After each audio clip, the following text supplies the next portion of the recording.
Olá, boa noite. É um prazer mais uma vez estar chegando aí, onde você está agora, acompanhando a TV Canção Nova. O nosso programa Além da Notícia, mais uma vez, chega até você ao vivo, sempre com um tema muito importante e muito atual também. Hoje nós vamos falar sobre crimes cibernéticos e golpes virtuais. Todos nós estamos sujeitos, por isso que o assunto nos interessa a todos. Acompanhe essa introdução. Os crimes cibernéticos estão cada vez mais comuns. E como o brasileiro passa em média 9 horas e 14 minutos conectado na internet, o risco de ser vítima em algum caso aumenta. Diariamente são registrados pelo menos 366 crimes cibernéticos em todo o país. Levantamento feito pela SaferNet, em parceria com o Ministério Público, revela que foram contabilizados mais de 133 mil queixas de delitos virtuais no ano passado, 60 mil relacionada à pornografia infantil. Recentemente, diversas autoridades, entre ministros e juízes, tiveram o celular invadido por hackers. A intercepção de mensagens no sistema telefônico é apenas uma amostra dos estragos que podem ser causados por ações hostis com o uso da internet. Será que a legislação brasileira está preparada para lidar com a enorme quantidade de crimes cibernéticos? Este pequeno aparelho que a gente usa para se comunicar com tanta gente, mas que a gente também já utiliza para fazer tantos negócios, para tratar de tantos temas, além de ser uma excelente oportunidade, uma excelente ferramenta, ele também oferece grandes perigos. E nós vamos falar justamente sobre isso hoje. As autoridades de todo o mundo já descobriram que uma guerra cibernética é travada silenciosamente todos os dias. Aqui dentro, porque também aqui é um pequeno computador. Os hackers agem quando encontram brechas que nós, usuários, deixamos sem perceber. Com o celular na mão o tempo todo, as nossas informações mais preciosas também andam por aí. Se encontram brechas, os hackers invadem. Só neste ano, quase 1 milhão de pessoas no mundo sofreram ataques virtuais, como roubo de senhas, um aumento de quase 60% em relação ao ano passado. Os cidadãos sofrem com o resultado de décadas de atraso no investimento em segurança da informação e em tecnologias para evitar a ação de hackers e crimes cibernéticos. Este o tema do nosso programa de hoje. Já quero cumprimentar nossos convidados. Hanna Gomes, advogada criminalista, especialista em crimes digitais. É um prazer recebê-la. Prazer, Ronaldo. Eu que agradeço o convite. Uma honra estar participando do programa com vocês. O tema é bom, não é? Sim, muito bom, relevante, né? E passível aí de entendimento de todos os cidadãos. Frank Ned, advogado especialista em direito digital. Bem-vindo, Frank. Boa noite, Ronaldo. Boa noite, professora Hanna. Obrigado pelo convite. Acho que é um tema instigante e dá a oportunidade de debatermos e levar uma informação de relevância para a sociedade. A gente brincava agora um pouco fora do ar aqui. O Frank vai nos ajudar a nos precavermos dos crimes e a Hanna vai nos dizer quais os perigos da punição, não é, Hanna? Exato. Gente, eu começo aqui pedindo a vocês o seguinte. Ser especialista, Hanna, em crimes digitais, advogada criminalista nesta área, é lidar diretamente com o quê? A gente precisa lembrar e ter em mente que existem aí duas modalidades, né? Os crimes cibernéticos, aqueles crimes comuns que são praticados pela via da rede mundial de computadores, né? Em que se usa a internet como ferramenta, como instrumentalização desses crimes. A gente pode pensar em perturbação da paz, perturbação do sossego, injúrias, calúnias, difamações, ameaças, estelionatos, fraudes, enfim, né? Uma variedade enorme de crimes que são previstos na nossa legislação extravagante e no nosso Código Penal. Mas também os crimes propriamente cibernéticos, né? Os cybercrimes ou crimes digitais, que sem a ferramenta da internet, a ferramenta tecnológica, seja o aparelho ou a rede mundial de computadores, não poderiam ser perpetrados, tais como a invasão de dispositivo eletrônico, né? O compartilhamento de informações, invasão de privacidade por meio da rede mundial de computadores. Então, a gente tem essa pequena diferença em que a gente pode atuar aí nessas duas vertentes. Os crimes comuns, digitais, por meio da internet, e os crimes propriamente cibernéticos. Os dois são professores e eu vou perguntar também para o Frank. Frank, direito digital. O que se ensina sobre o direito digital? Como apresentar o direito digital? Na verdade, hoje, nós vivemos uma sociedade que se realiza, em alguma medida, dentro da rede. Então, como essa sociedade tem uma dimensão do homem disperso na rede, há necessidade de entendermos também quais são os cuidados, riscos e consequências de certas atuações nesse mundo digital. Então, o direito digital, em alguma medida, ele vai apresentar aos alunos, à sociedade, esses cuidados. Como que eu devo me comportar de forma ética, de forma cuidadosa, numa sociedade digital? Quais são os limites? Quais são os limites éticos? Até onde eu posso ir sem violar o direito do próximo? Então, são questões como essa que o direito digital vai tratar. Bom, a rede, a gente já sabe, se tornou um ambiente que as pessoas vivem, convivem, frequentam, não é? Aqui eu tenho a informação de que o brasileiro passa em média 9 horas e 14 minutos conectado na internet. Quanto mais tempo, maior o risco de ser vítima também, não é? Exato. Quanto mais a gente usa, mais informações pessoais, comportamentais, né, informações íntimas a gente coloca à disposição de uma rede conectada de dados, né, que está aí acessível a todos, inclusive a pessoas com más intenções. Né? Existem filósofos, né, que dizem que o crime ele é uma condição da sociedade, da condição humana. Onde houver sociedade, haverá o crime. O crime estará ali permeando, né, podendo ser perpetrado dentro dessa sociedade.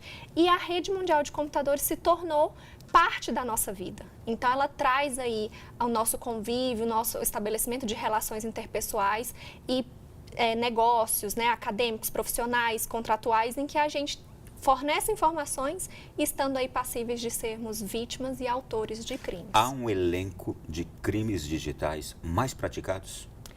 Existe sim.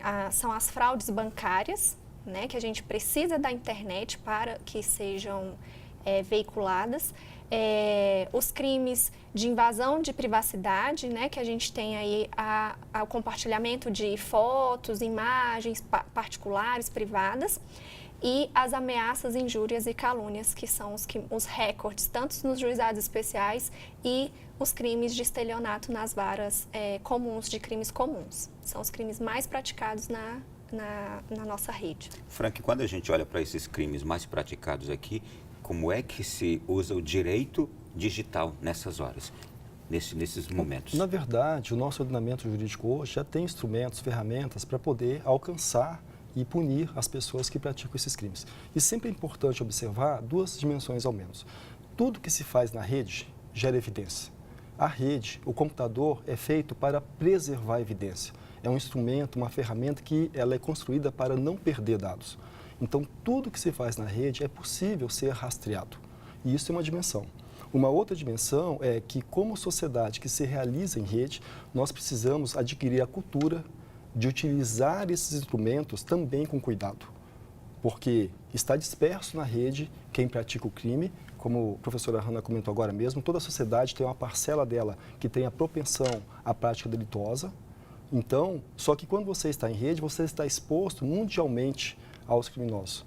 Então, precisamos cada vez mais desenvolver a cultura de proteção, de cuidados. Quando a gente quer participar da rede, a gente também já está se sujeitando. Porque são pedidos, dados nossos, informações nossas, e a gente, se quiser se utilizar também dos benefícios, a gente precisa ali aceitar e clicar um xizinho lá naquele item que está lá, ali e aceito as condições, não é? A gente realmente deve fazer isso? Na verdade, o que ocorre é que recentemente, não só no Brasil, mas no mundo todo, vem aprovando uma série de legislações de proteção de dados pessoais. Esse conjunto de legislações, ela busca tornar para o usuário, para o titular de dados, mais claro o que ele está integrando aos outros em termos de dados pessoais. Então, a legislação fala que quando você entrega o seu dado a alguma plataforma, quando você concorda, essa plataforma tem que deixar claro o que vai ser feito com os dados. Isso tem que ter uma finalidade determinada. Ela não pode ficar com seus dados para sempre. Tem que ter um tempo determinado também. Então, essas legislações já são aprimoramentos onde a própria sociedade, percebendo a necessidade desse amparo, começa a construir. Agora, o que deixa qualquer pessoa, imagino ali, eu diria, completamente exposta, é que quem é que vai ler aquelas páginas com aquelas letrinhas o menor possível, para lá no final dizer concordo e aceito. Eu acho que quase 100% da sociedade não lê aquilo, né? É por isso que a gente precisa de uma proteção estatal, né, integral, para todos que ali aceitam. É como se fosse um contrato de adesão. Não tem como a gente ligar numa rede social e falar, olha, eu não concordo com esse termo, podemos discutir? Exato. Não existe isso, é um contrato de adesão. Ou você participa da rede aceitando, ou você não participa e aí você está fora do mundo virtual, o que é praticamente impossível de se conviver hoje em dia, né, porque faz parte da nossa convivência aí das nossas relações. Mas a legislação do país e até de blocos, né, econômicos, blocos que têm interesses em comum, deve se preocupar com essa proteção dos seus cidadãos. E aí, com isso, a gente vem aí introduzindo recentemente a Lei, né, Geral de Proteção de Dados aqui no Brasil, que deve regulamentar aí um passo a passo, né, professor, que deve aí trazer uma grande mudança nesse comportamento, na eticidade das empresas perante os cidadãos. A gente está acompanhando agora toda a nossa política, no nosso judiciário, o caso da invasão de dados por parte dos hackers que já estão presos. Essa é apenas uma amostra de um tipo de crime praticado hoje nas redes. Mas eu pergunto o seguinte, esse tipo de crime aqui no Brasil, que até agora a gente não entendeu, que punição ele vai ter, como é que ele é tipificado, se realmente esses hackers que estão presos agora terão uma pena exemplar. O que a gente pode falar disso? É um caso ainda que está sobre um véu, né, de sigilo, que a gente não tem muitas informações ainda, o inquérito corre em segredo de justiça, mas sabe-se que a tipificação que eles podem sofrer varia entre a invasão de dispositivo eletrônico, que foi criada, né, em 2012, com a Lei 12.737, que também famosa como Lei Carolina Dickmann, né, professor? Que vem aí a proteção de dados dos aparelhos eletrônicos das pessoas, podendo ser combinada com a Lei de Segurança Nacional, a depender do tipo de autoridade que foi realmente teve seu aparelho invadido, a organização criminosa, que pode vir a acarretar um aumento de pena nos crimes que forem verificados aí pela autoridade policial, e essa combinação também não vai gerar uma pena muito alta. Infelizmente, esses nossos crimes, na nossa legislação, são passíveis de penas muito pequenas, variando aí de 1 mês, 6 meses, 3 meses, até o máximo de 3 anos de punição, podendo aí ser revertida numa pena de prisão em regime semiaberto, quiçá aberto, né? Então, muito difícil esses camaradas, indivíduos que foram verificados, que estão sob investigação, serem recolhidos da sociedade, salvo se verificar-se outros crimes, né? Professor, a legislação brasileira está preparada para lidar com essa enorme quantidade de crimes digitais? Eu acredito que nós temos instrumentos dentro da esfera do Código Penal, nós temos instrumentos no Código Civil, mas é importante chamar atenção para uma questão que me parece fundamental. Você não aprimora uma sociedade somente com punição. Há uma grande necessidade de políticas públicas do desenvolvimento de cultura, porque pena por pena nós estamos com os presídios abarrotados. Se isso fosse solução, nós não teríamos essa realidade no sistema penal brasileiro. Então, nós também temos que pensar que é obrigação do Estado também gerar políticas públicas para conscientizar as pessoas, para instrumentalizar as pessoas de conhecimento de como usar esses dispositivos e também se proteger, porque isso não é uma missão só do Estado. Então, assim, eu entendo que nossa legislação tem os elementos, talvez há necessidade de aprimorar, aumentando a pena, professora Hanna, em alguns dispositivos, mas nós já temos elementos suficientes hoje. A criação de novas leis necessariamente não é a resposta, me parece, mais adequada. Agora, esse é um ambiente e estamos num momento que eu concordo com o senhor, é preciso preparar a sociedade para utilizar bem, para se precaver, etc. Mas a gente está num momento em que a nossa sociedade tem enorme dificuldade de ter formação em tantos outros aspectos, não é? E aí a gente fica, de fato, mais uma vez, dependente, carente, esperando uma formação que, lamentavelmente, ela não vai chegar assim. Se a pessoa, por si mesma, não se interessar em se proteger, ela não vai conseguir ter do Estado essa orientação, né? O senhor concorda? Eu concordo em parte com a questão que o senhor está colocando, mas nós temos que pensar o seguinte, o Brasil, o senhor colocou, é um país que, em média, passa o brasileiro 9 horas e meia na rede. Nós somos a terceira população com maior tempo de presença na rede. E quando a gente observa esse dado com maior proximidade, a gente percebe que grande parte desse tempo não é gasto com objetivos educacionais. é tempo no YouTube, no Facebook, no Instagram, que são conteúdos que nos geram uma reflexão e um aprendizado. Uma grande perda de tempo. Uma grande perda de tempo. Então, quando a gente fala em educar a população, também é começar a ensinar desde os nossos pequenos a como usar a rede de forma saudável.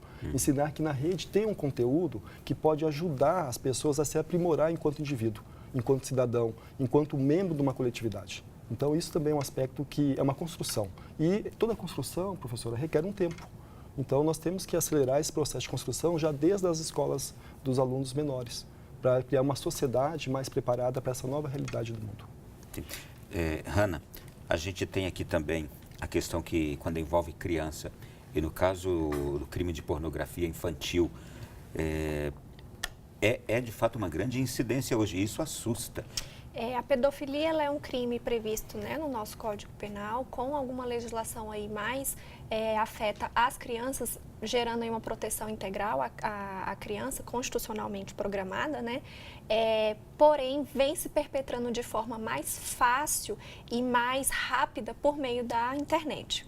Né? E aí a gente tem uma dificuldade de se alcançar retirar da internet essas propagações criminosas, porém lê do engano de quem achar que não vai ter um rastro, né? Como o professor deixou bem claro, são crimes não transeuntes, eles deixam um caminho, né? Eles precisam entender que a polícia, graças a Deus, a gente tem uma polícia bem interessada em se aprimorar, né? A gente tem aí um probleminha de recursos, mas que também não prejudica tanto a busca da verdade real e da autoria desses fatos, né? A Polícia do Distrito Federal, em especial, tem um desenvolvimento muito sério com relação a essa busca, em relação à proteção de crianças e vulneráveis. Então, esses crimes aqui no Distrito Federal, nós fomos surpreendidos aí com 2 ou 3 operações no Distrito Federal de combate à pedofilia por via da internet. Então, a gente tem essa preocupação com as autoridades judiciárias e as autoridades policiais. E a internet não blinda esses autores desses crimes. Pelo contrário, a polícia consegue sim chegar à autoria e materialidade desses crimes justamente pelo caminho que a rede mundial de computadores permite ser perseguida aí pela investigação. E apenas enfatizando a gravidade desse tema quando tocamos na pornografia infantil, olha, das 133 mil queixas de delitos virtuais no ano passado, 60 mil estão relacionadas à pornografia infantil. Então, é algo muito sério e a proteção, neste caso, o professor, e, sobretudo, o cuidado com as crianças nas redes, compete muito aos pais, não é? Ronaldo, essa questão é uma questão muito delicada e de grande importância. Por quê? Quantas vezes nós entregamos um dispositivo digital a uma criança e não ensinamos a usar? Nós falamos, cuidado para não perder, não usa muito para não gastar internet, mas nós não ensinamos quais são os cuidados. Os predadores sexuais, eles são profissionais em buscar vítimas da rede. Para o senhor, quanto vale passar numa fase de um jogo? Talvez nada. Mas para uma criança de 8, 9, 10 anos, que está numa fase de transição, buscando ser aceita numa nova coletividade, passar ou não numa fase de jogo é a diferença, ou pode ser a diferença em ser aceito naquela coletividade. O predador sexual, sabendo disso, se passa por criança. Ensina essa criança, isso chama-se engenharia social, ensina essa criança a passar numa fase, depois a passar em outra fase, começa a criar uma aproximação, uma relação de intimidade com essa criança. Depois pede uma foto de blusa, sem blusa, depois pede para marcar um encontro, pede para adicionar no WhatsApp. Então, já dizendo isso, é um papel muito importante da família estar no ambiente digital que o seu pequeno está. Se o seu pequeno tem Instagram e você, pai responsável, não tem, você tem a obrigação de ter, porque é lá que vai acontecer essa aproximação. Se a sua criança de 8 anos tem um WhatsApp, não deveria ela ter como foto de banner uma boneca, um super-herói, porque o predador sexual, percebendo isso, ele fala, isso é o telefone de uma criança. Tem que ser uma foto da criança com o papai, com a mamãe. Perceba que são pequenos cuidados que ajudam a brindar, a proteger essa criança. E também ensiná-la a conversar, a fortalecer o laço familiar. Numa situação de coação, de abordagem, que ela consiga encontrar dentro do lar a confiança para se abrir, para conversar com a família e buscar ajuda. Então, isso são elementos que eu falo de novo, da educação, de ensinar a viver e a conviver em mundo digital. Muito bem, olha, a importância do nosso tema de hoje, hein? A gente está indo para o primeiro intervalo, você que está nos acompanhando aí, tem um número aparecendo na sua tela. Com este número você pode mandar mensagem aqui para o nosso programa e no último bloco a gente vai submeter a sua pergunta, a sua dúvida, a sua questão aqui aos nossos convidados. Então agora, intervalo e a gente volta já já.